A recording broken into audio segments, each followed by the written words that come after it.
wahdahu la syarikalah wa asyhadu anna Muhammadan abduhu wa rasuluh. Allahumma sholli ala Muhammad wa ala ali Muhammad kama shallaita ala Ibrahim wa ala ali Ibrahim innaka Hamidum Majid. Wa barik ala Muhammad wa ala ali Muhammad kama barakta ala Ibrahim wa ala ali Ibrahim innaka Hamidum Majid. Fa ya ibadallah, usikum wa nafsi bitaqwallahi azza wa jal, haitsu qala tabaraka wa ta'ala, ya ayyuhalladzina amanu taqullaha haqqa tuqatih wa la tamutunna illa wa antum muslimun.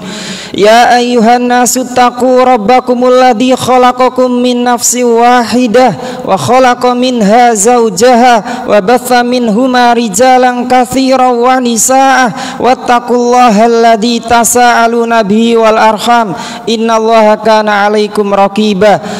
Ya ayyuhalladzina amanu taqullaha wa qulu qawlan sadida yuslih lakum a'malakum wa yaghfir lakum dunubakum wa may yuti'illaha wa rasulahu faqad faza fawzan 'azima.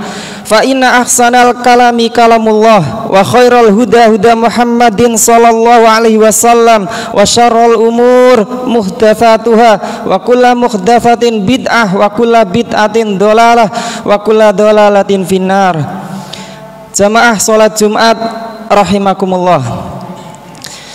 Alhamdulillah, segala puji bagi Allah yang telah memberikan nikmat kepada kita, nikmat iman dan Islam.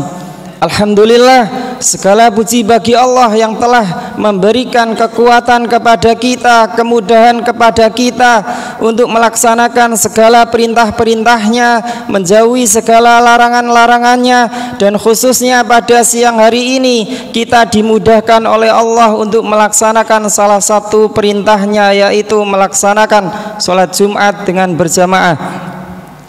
Salawat serta salam mudah-mudahan tetap tercurahkan atas junjungan Nabi besar kita Muhammad sallallahu alaihi wasallam, karena atas dakwah dan perjuangan beliau kita bisa mengenal satu-satunya Tuhan yang berhak untuk disembah adalah Allah Subhanahu wa taala. Karena atas dakwah dan perjuangan beliau kita bisa beribadah di muka bumi ini sesuai dengan cara yang diinginkan dan dikehendaki oleh Allah Subhanahu wa ta'ala.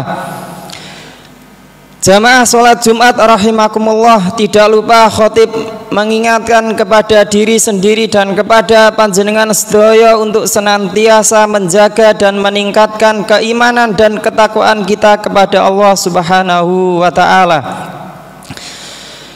Jamaah sholat Jumat rahimakumullah, pada siang hari ini khotib akan menyampaikan tentang ada apa setelah Ramadan. Kalau di dalam Ramadan, saya yakin hampir semua kaum muslimin sudah mengetahui seluk-beluk tentang Ramadan. Alhamdulillah, di desa kita semua semangat, antusias menyambut Ramadan sampai mengantarkan kepergiannya. Masjid-masjid penuh, banyak jamaahnya, karena alhamdulillah sudah paham tentang seluk-beluk ada apa di dalam bulan Ramadan. Tetapi masih ada tugas yang penting bagi kita, yaitu mengetahui seluk-beluk pula ada apa setelah Ramadan, karena ini juga jarang diketahui banyak orang, karena menganggap sudah selesai ibadahnya, karena menganggap tidak ada lagi yang mau dikerjakan setelah Ramadan. Padahal setelah Ramadan ini banyak hal penting yang harus dipahami agar supaya keimanan kita tetap terjaga selama 11 Ramadan, 11 bulan setelah Ramadan. Jamaah sholat Jumat rahimakumullah, saya awali dengan sifat dan karakter jiwa. Sifat dan karakter jiwa manusia itu seperti anak kecil atau bayi. Kalau dia dilatih, mungkin barangkali anak pertama, karena saking senangnya, cintanya dengan anak pertama, sehingga setiap hari dilatih anaknya, digendong, dilatih supaya cepat jalan. Maka kita dapati ada yang umur 10 bulan dia sudah bisa berjalan, ada yang 11 bulan, ada yang 1 tahun, 1 tahun setengah. Bahkan kalau dibiarkan nggak dilatih, mungkin ada yang sudah umur 2 tahun, ada yang 3 tahun baru bisa berjalan, tergantung dia rajin dilatih atau tidak. Demikian pula kalau kita pingin anak kita cepat bisa berbicara, tentu dia sejak kecil dilatih untuk berbicara, bercakap-cakap. Maka kita dapati juga anak kecil yang suka melihat HP itu pandai sekali berbicara, ngomong kok bisa, karena melihat HP, dilatih oleh HP. Tapi kalau anak ini dibiarkan begitu saja, ada yang sampai 2 tahun, 3 tahun nggak bisa ngomong, hanya bisa nangis dan tersenyum guyu saja, tapi nggak bisa banyak bicara. Itulah karena latihan, dilatih. Demikian pula jiwa manusia itu kalau nggak dilatih oleh Allah, itu karakter jiwa manusia itu cenderung kepada aras-arasan ibadah, cenderung kepingin tiduran saja.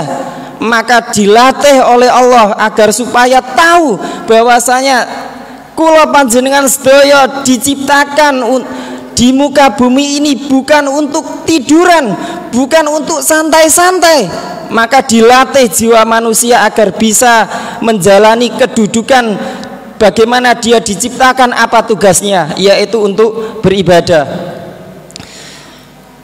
Jamaah sholat Jumat rahimakumullah. Oleh karena itu kita lihat sejenak tafsir dari surat Al-A'la.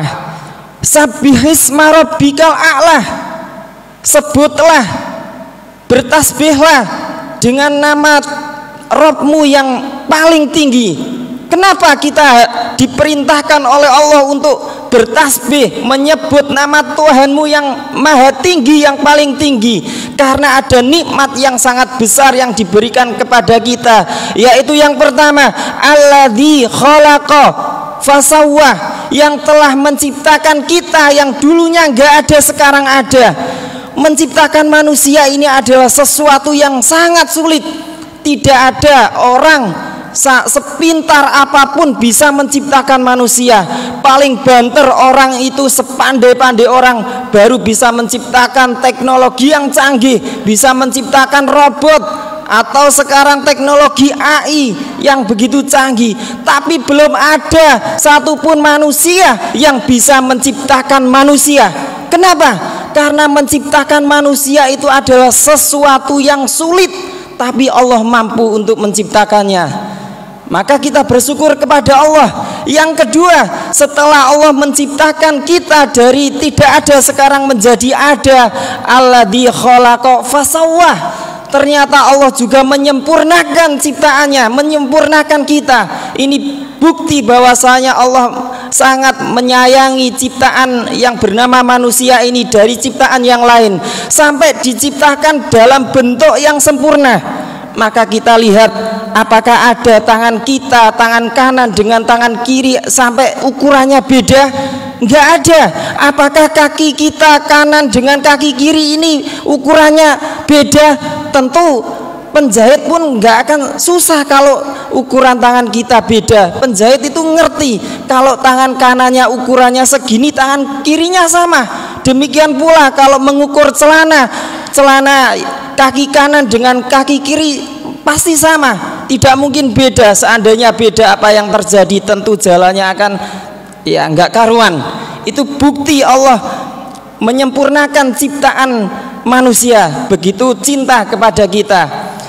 Belum ada hewan yang bisa berjalan berdiri seperti kita dengan tegak sempurna. Mereka berjalan dengan semua tangannya 4 harus merunduk. Tidak ada yang seperti manusia yang sempurna. Maka ini suatu nikmat yang sangat besar. Maka sampai diperintah sabbihisma rabbikal a'la, alladzi khalaqa fasawwa. Nikmat selanjutnya walladzi qaddara fahada, yang kemudian Allah tidak membiarkan setelah menciptakan kita, menyempurnakan bentuk kita, kemudian Allah memberikan, menentukan takdir-takdirnya kepada kita. Fahada, kemudian tidak dibiarkan begitu pula, ternyata Allah fahada, memberikan petunjuk agar bisa menjalani takdir-takdirnya. Maka Allah memberikan ilham kepada semua manusia agar bisa mendapatkan maslahat untuk dirinya. Luar biasa. Jadi semua orang itu boleh berbahagia karena apa? Karena Allah memberikan ilham kepada semua manusia agar dia bisa mendapatkan maslahat untuk dirinya sendiri. Jadi yang bahagia itu bukan orang kaya saja, yang bahagia bukan orang yang berkedudukan saja. Siapa saja akan bahagia kalau dia memahami walladzi qaddara fahada. Allah beri ilham di dalam dirinya untuk mendapatkan maslahat untuk dirinya. Jamaah sholat Jumat rahimakumullah. Sekarang pertanyaannya, kenapa ada orang berbuat zalim padahal dia sudah disayangi Allah, diberi petunjuk Allah, sampai dimudahkan Allah dalam mengambil, mengais rizkinya. Enggak, hewan saja, hewan yang enggak punya akal, ayam itu bisa mencarikan rizki untuk anaknya, apalagi manusia. Maka kita dapati mungkin orang tidak punya titel S1, S2, tapi kenapa dia bisa mencari rizki? Maka bapak-bapak jangan sedih kalau anaknya mungkin hanya lulusan pondok, tidak sampai S1, S2. Jangan menganggap, oh nasib saya buruk, nasib anak saya buruk karena kok nggak bisa S1, S2. Padahal apa yang dicari dari S1, S2? Apakah dia takut kalau tidak S1, S2 sehingga dia tidak bisa makan? Nyatanya banyak orang kaya tapi dia tidak punya titel. Bukan berarti tidak boleh kuliah, bukan berarti. Tapi jangan sampai punya pikiran orang tua gara-gara dia anaknya tidak S1, tidak S2 sehingga dia menyatakan nasib saya kok buruk banget. Jangan khawatir, Allah mudahkan, wa nuyassiru kalil yusra, mudahkan baginya untuk manusia dalam mencari rizkinya. Jamaah sholat Jumat rahimakumullah. Urusan dunia dimudahkan oleh Allah. Yang penting jangan dolim, terima takdir Allah. Orang berbuat dolim itu karena tidak menerima takdir, itu dia berbuat dolim. Semua orang berhak bahagia. Kalau dia ditakdirkan menjadi orang kaya, ya terima dengan kekayaannya. Bagaimana dia bisa bahagia? Dengan cara mensodakokan, menzakatkan hartanya sehingga hatinya suci, hartanya suci sehingga dia bisa bahagia. Demikian pula kalau dia mungkin ditakdirkan Allah menjadi orang miskin, mudah saja dia bisa berbahagia kalau dia menerima takdirnya. Jangan iri melihat orang yang kaya. Kalau dia hidupnya iri dan iri dan iri, tidak menerima takdir Allah, maka itulah yang menyebabkan manusia berbuat dolim. Tapi kalau dia memahami bahwasanya semua manusia sudah ditentukan takdirnya, maka dia bisa menjalani hidup dengan baik, tidak akan keluar dari takdir Allah. Allah menciptakan manusia, memberikan takdir dengan keadilannya. Jamaah sholat Jumat rahimakumullah. Termasuk pula Allah memudahkan untuk kita, melatih kita untuk beribadah agar tidak susah. 11 bulan setelah Ramadan, memang betul setan-setan jahat yang dibelenggu dulu ketika Ramadan, sekarang mereka gentayangan bebas menyesatkan manusia. Tapi kalau kita ingat pelajaran-pelajaran yang diberikan Allah, latihan-latihan yang diberikan oleh Allah ketika Ramadan, tentu kita akan bisa menghadapi setan-setan yang jahat tersebut. Jamaah sholat Jumat rahimakumullah. Selama 1 bulan Allah melatih kita untuk berpuasa, melatih kita menahan diri untuk tidak makan, tidak minum, tidak berhubungan dengan istri. Seandainya Allah tidak melatih ketika Ramadan, coba kita bayangkan sekarang mau puasa Syawal, itu awangan. Kalau enggak dilatih Allah waktu Ramadan, kuat enggak ya? Kuat enggak ya? Awangan. Kok koyo enak makan, kok koyo enak berhubungan suami istri. Tapi kalau kita mengingat kemarin waktu Ramadan, nyatanya kita kuat berpuasa, bisa menahan diri semenjak fajar sampai maghrib, maka kita akan kuat untuk melakukan puasa Syawal. Selama 1 bulan Allah melatih, mendidik kita supaya kita terbiasa melakukan amalan soleh dengan cara dipancing oleh Allah, diiming-imingi oleh Allah dengan melipat gandakan pahala, supaya ayo terus beramal soleh, ayo membaca Al-Quran sebanyak-banyaknya. Tujuannya apa?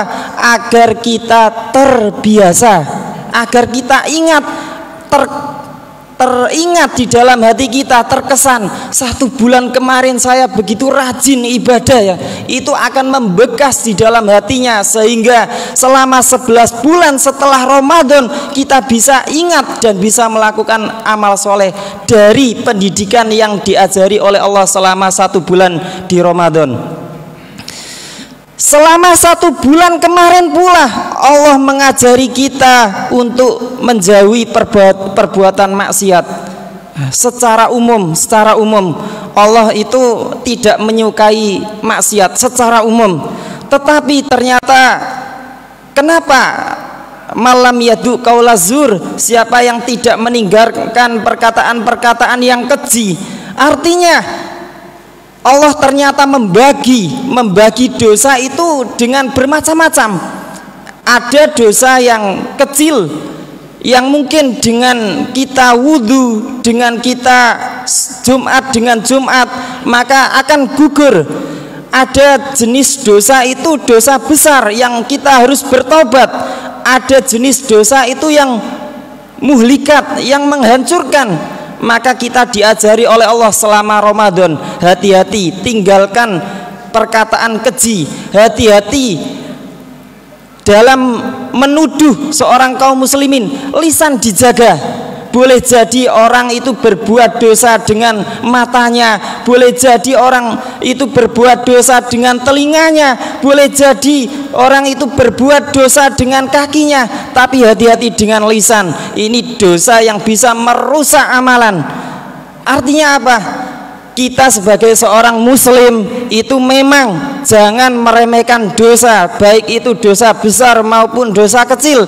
Kita tidak boleh meremehkan, karena tidak ada dosa besar, dosa segunung itu kalau ditumpuk terus dosa kecil akan membesar segunung. Maka seorang muslim itu memang tidak boleh meremehkan dosa kecil. Tetapi Allah juga mengajari kita supaya jangan menghukumi orang dengan gampang. Misalkan gara-gara ada orang melakukan dosa kecil, tapi kita buka aibnya, kita sebarkan, kita menuduh, memfitnahnya. Inilah yang membuat dosa lisan itu sangat berbahaya.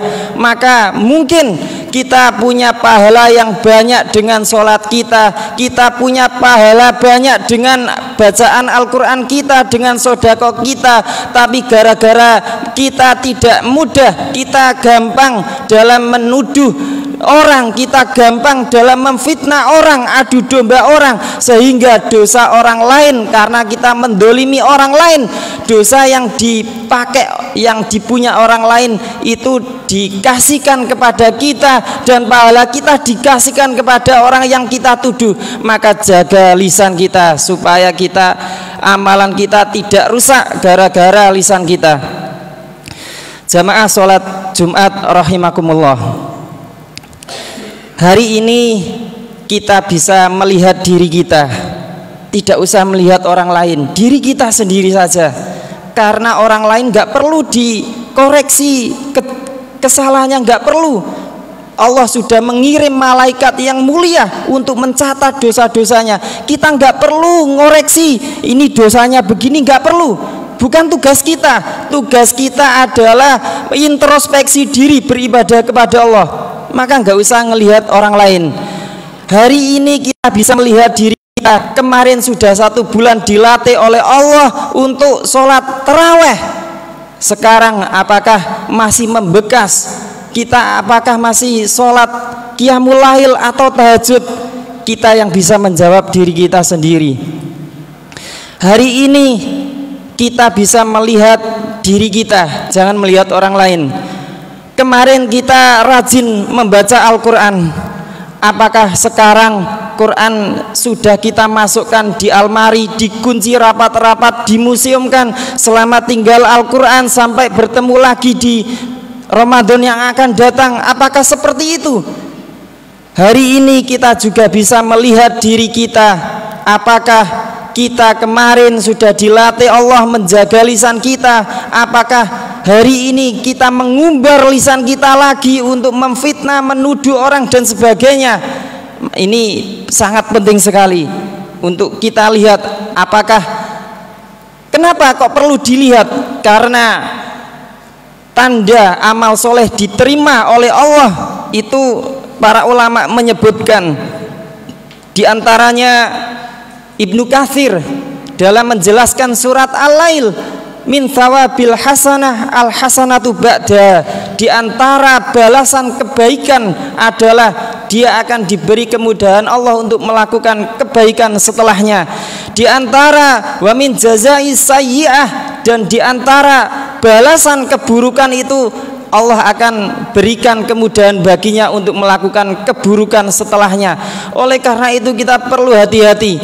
Kalau amalan kita kemarin kok pingin diterima di bulan Ramadan, maka kalau hari ini kita kok terasa berat untuk beramal soleh, barangkali memang amalan kebaikan kemarin kita tidak diterima oleh Allah. Maka kedudukan amal soleh pada hari ini itu sangat besar sekali, sangat penting sekali. Jamaah sholat Jumat rahimakumullah.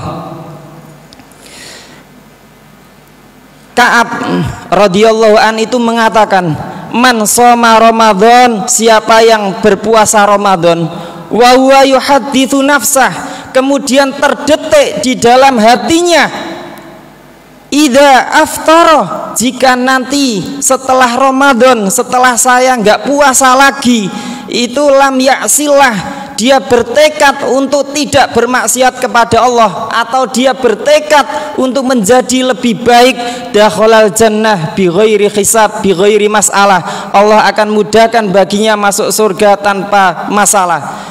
Wa man shoma Ramadan, tapi siapa yang kemarin waktu Ramadan atau sekarang, wa huwa yuhadditsu nafsah, kemudian terdetik di dalam hatinya, idza aftara, apabila setelah saya puasa nanti, asarabahu, saya akan bermaksiat kepada Allah, saya akan balas dendam, berfoya-foya dan sebagainya, maka ini adalah alamat fasyamuhu alaihi mardud, maka puasanya yang kemarin pertanda tidak diterima oleh Allah Subhanahu wa taala. Maka jangan punya niat yang jelek dalam hati kita, karena bisa membahayakan amal soleh kita. Jamaah sholat Jumat rahimakumullah.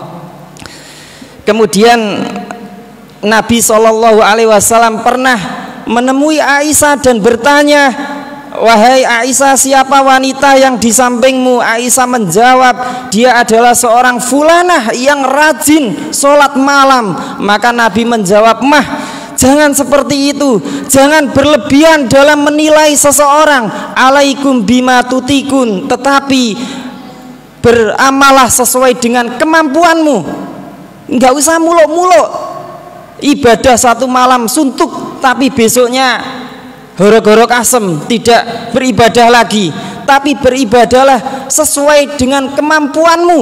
Wa kana ahabbad-din ilain, sesungguhnya amalan yang dicintai oleh Allah adalah madama alaihi sahibu, yang continue. Meskipun sedikit, yang penting continue. Kalau bisa banyak, ya itu baik. Tapi kalau nggak bisa banyak, alaikum bima tutikun, semampumu, yang penting istiqomah. Maka penting sekali untuk memplanning diri. Urusan dunia saja kita memplanning, harus besok harus begini, harus begini, harus begini. Orang bekerja itu memplanning besok begini. Bagaimana dengan akhiratnya kalau dia tidak memplanning? Maka seseorang itu harus punya dzikir yaumiyah, bacaan hari-harian. Ini yang harus saya baca setiap hari semampu saya.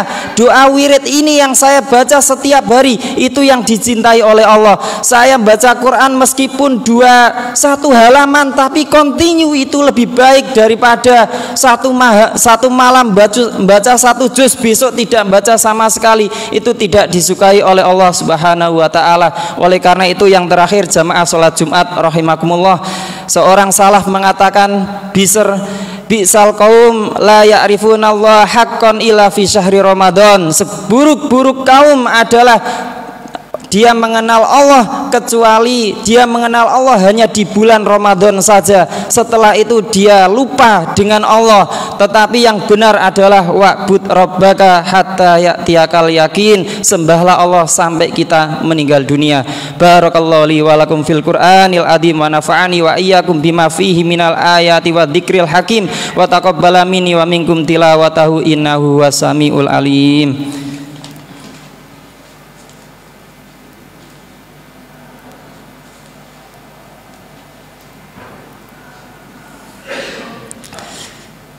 Alhamdulillahirabbil alamin wal aqibatu lil muttaqin wala udwana illa 'alad dzalimin wassalatu wassalamu ala nabiyyina Muhammad wa ala alihi wa sahbihi ajmain.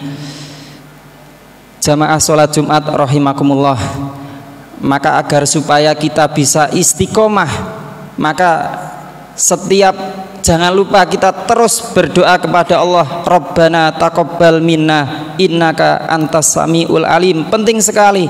Ini yang membuat kita tidak sombong, ujub terhadap diri, karena kita terus mengharap kepada Allah. Ya Allah, terimalah amalku.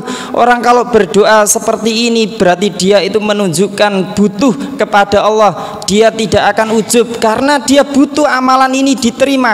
Seandainya amalan itu yang menilai diri kita, tentu kita sudah menilai amalan itu diterima. Tapi yang menilai itu adalah Allah, maka kita butuh agar Allah menerima amalan kita. Dengan cara apa?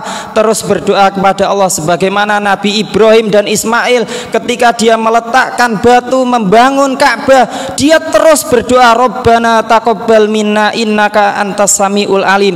Padahal kenapa Nabi Ibrahim itu adalah dia bana baitar rahman, dia membangun rumah Allah bi amrim minar rahman, karena perintah dari Allah, tapi dia takut dan menangis jangan-jangan amalannya tidak diterima, padahal itu amalan yang diperintah Allah, tapi dia tetap khawatir dan berdoa kepada Allah, Rabbana taqabbal minna innaka antas samiul alim.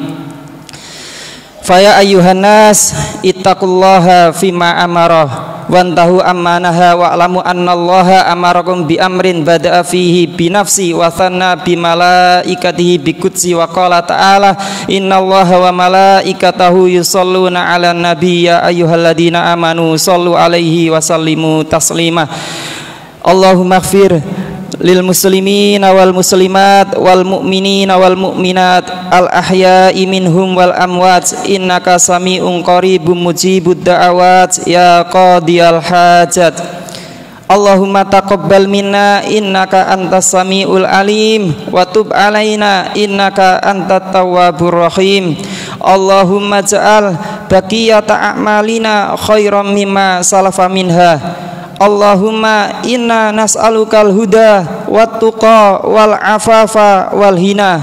Allahumma arinal haqqa haqqa warzuqna tiba'ah wa arinal batila batila warzuqna tinabah. Rabbana la tuzigh qulubana ba'da idh hadaitana wa hab lana min ladunka rahmah innaka antal wahhab. Rabbana hab lana min azwajina wa dhurriyyatina qurrata a'yun waj'alna lil muttaqina imama. Allahumma ansur ikhwanana fi Gaza wa fi jami'i biladil muslimin. Allahumma inna nas'alukal afwa wal afiyata fid dunya wal akhirah. Rabbana atina fid dunya hasanah wa fil akhirati hasanah wa qina adzabannar. Subhana rabbika rabbil izzati amma yasifun wa salamun alal mursalin walhamdulillahi rabbil alamin. Aqimis shalah.